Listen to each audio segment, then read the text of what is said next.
Maineen menetys olisi pahinta. Mä epäonnistuisin ihmisenä ja se olisi oikeasti tosi paha. Pelotti, että pystyykö elättämään perhettä.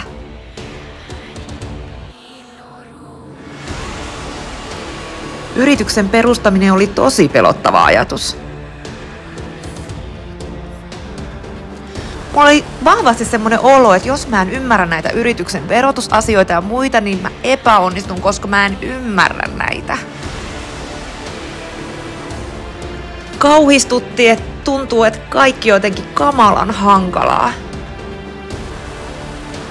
Maineen menetys olisi pahinta. Kauhistutti, että tuntuu, että kaikki on jotenkin kamalan hankalaa. Mä epäonnistuisin ihmisenä ja se olisi oikeasti pelotti, tosi paha. että pystyykö elättämään perhettä.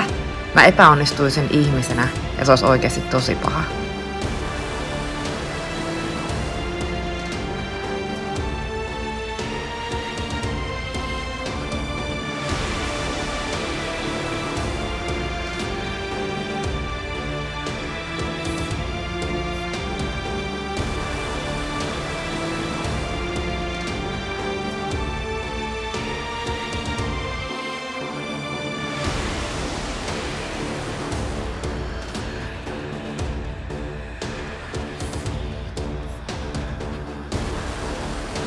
Tää elämä on niinku elämistä varten.